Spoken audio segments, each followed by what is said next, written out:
What's up, guys? It's your girl Abi Ishola from Culture Shock, Nigerians in America. I'm standing across the street from the offices of IROKO TV. I'm about to go interview Jason Njoku, the CEO. So come on, follow me inside and see what he has to say.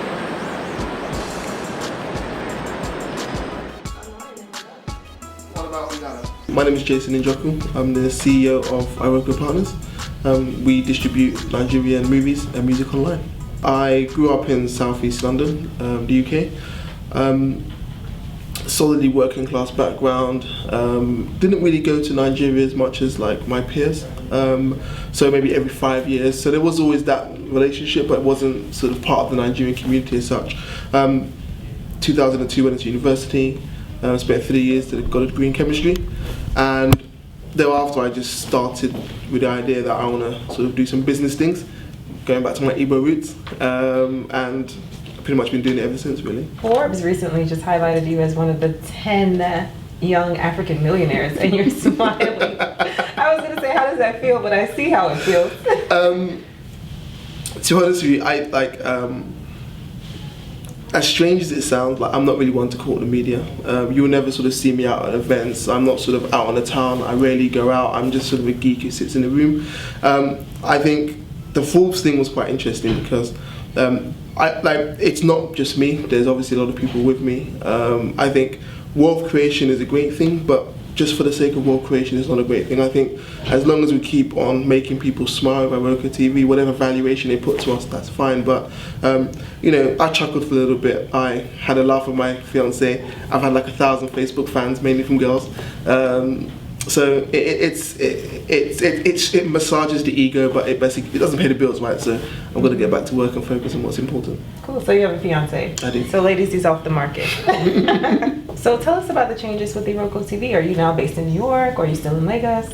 So the heart of the company will always be Lagos. We have, I think, around 100 employees at the moment. 80 of them are in Lagos. We have like 12 or 13 in London. And New York is like the newest office we've got open. It's been open 2 months. We have 7 people at the moment. What were you doing before you started IROKO TV?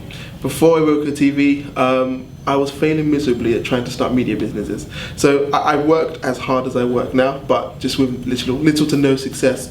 So after graduating from university in 2005, I started my first media business. It was a magazine aimed at the student population of the north of England. So that's Manchester, Leeds, sort of Sheffield. Very, very, very popular. Made no money whatsoever. A complete and utter failure. But at the same time, the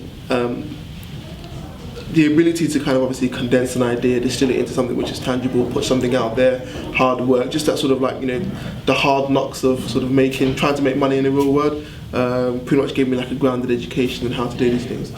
Thereafter I set up like another business which was online. Again, it was popular, but just never really figured out how to make money from it. So for 5.5 years before IROKO, I spent a big chunk of my time trying to figure out in media how to make money with some sort of popularity. How did the idea for IROKO TV come about? So I think it's really simple. It's rare in the history of humanity that you would find something which is so popular, which hasn't benefited from some sort of marketing machine to make it popular. So everyone knows Coca-Cola, but they know it because everyone spends huge amounts of money, well, Coca-Cola spends huge amounts of money marketing it, right? Hollywood is massively popular, but if a budget of a movie is 100 million, they're spending 100 million as well on marketing. But then there's this thing called Nollywood, which it hasn't benefited from any marketing, or at least organized systematic marketing machine ever, but it's just like wildly popular. And it's not just like a local, like Nigerian phenomenon, massive in the Caribbean, massive like everywhere in the world. And you know, Nigerians being like, I think 1 in 5 black person on the planet is Nigerian, and we're everywhere in the diaspora. Yes, we are. What a grand thing. So, you know, you have this mega trend, which is, you know, Nigeria is kind of cool, it's popular, it's happening from the music and entertainment world. And when I looked at like the market, and I looked at it from just like a media guy's perspective, it just didn't make any sense that you have something which is hugely popular.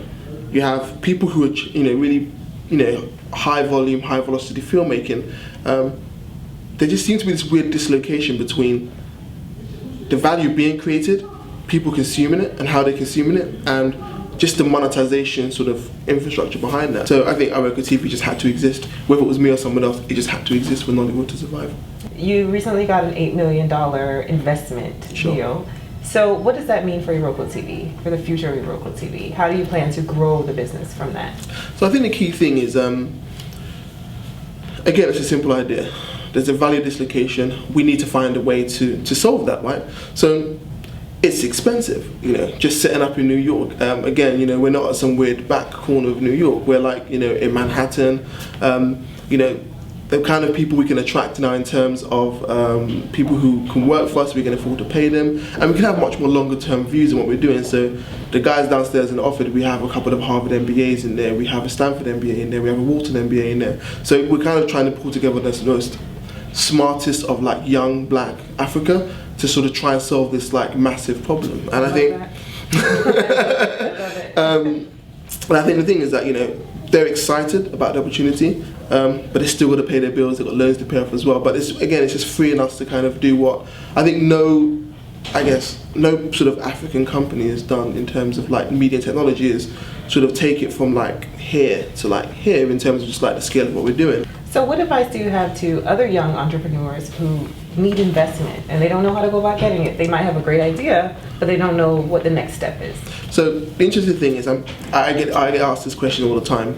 So I think the key thing is you have to be ambitious, and I'm not talking about you want to be a millionaire ambitious. It needs to be you want to build something which just needs to exist. And I always think in really simple terms. If IROKOtv.com didn't exist, would Nollywood and the fans be poor for it? Most definitely. So it kind of needed to exist to be there. And anyone who looks at it just automatically gets it, that, what? Why didn't I think of that before? I think every single person who told me, like, man, I thought of that before. It was, so many people had this idea before us. We just executed it better. I think no one's going to give you money for an idea. You need to have shown that you've done something. And I think the interesting thing people fail to realize is that when I never reached out to anyone for investment. I never asked anything of anybody. People approach me. Even now, every single week, we get people inquiring about sort of giving us more money. At the time, we didn't need the money. And the cool thing is that we had 40 people. It was me and 40 people, and we're making tens of thousands of dollars a month in Festac when we first started. I was working at my apartment at the time, so we had the building blocks of what IROKO TV and the whole company became. And I think the key thing is that you just have to demonstrate you've done something. How did your deal with the filmmakers change after you got such a large investment? Are they getting paid more? How does that work? I spent like $5 million or so already from cash flow and from the investment, pouring at Nollywood. So, we've licensed a 5,000 movie sort of library. Again, we have 100 people in 3 offices, and their focus is on trying to monetize that. Content has a value. We're just trying to solve that value. So I think we've paid producers more. We've put in place the building blocks. So forever going forward, there will be some value attached to this content. I believe with the amount of money we put into the industry as well, that we're attracting more people to look at Nollywood more seriously. It's been reported that IROKO is worth about $30 million. Is that true? Who knows? It literally is like finger in the air, which way is the wind blowing? Who knows? I think the key thing for us is that we're 18 months old. If this was to be the peak of our success, I think we would be bitterly disappointed in terms of our potential. And $30 million is not that's not a huge amount of money. That's not something to really celebrate. So if that's what Forbes have said, I'm not too sure where they're getting information from. It definitely wasn't from me. But if that's what they feel, I think that's it's a big congratulations to the whole team. It's not like I can't do this by myself. I've got 100 people who work really hard to sort of try and create some value. I think people love us. The people who watch the movies love us, and as long as they love us, then we'll figure out everything else. And 30 million, 1 million, before you know it, it's like numbers, right? You start talking about numbers. So I don't know. So did you ever think you would get to this point? Like just looking back at, your early days of doing media and failing, and now you're here. No. So the interesting thing is that people always say to me, like, I knew you'd make it. I just knew you'd make it. And I'm like, well, I never knew I'd make it. Like I'm humbled by the whole experience. I I just take things day by day. Like, I'm still a simple guy. Like there's no bling bling. There's no crazy sort of like extravagances. I just sort of sit in the office all day and just sort of try and make things happen. For me, I'm just happy to be given the opportunity to at least be having these conversations in the first place, to have a little bit of success. And I think, in terms of celebrating it, forget celebration. If it inspires one person to go out there and do something else, then brilliant. I'm all for that. But okay, you're Nigerian. Yep. You haven't bought any bling? No, no like, nice car, nothing. Yet? Okay, so that's hard to believe. No, so if you're in Lagos, you have to have a 4x4. So I have a 4x4 in Lagos. That's a necessity. It's not even like a thing. So, but there's no bling. Like there's, for me, I look at it in value. I'm trying to create something valuable, something which will last long into the future.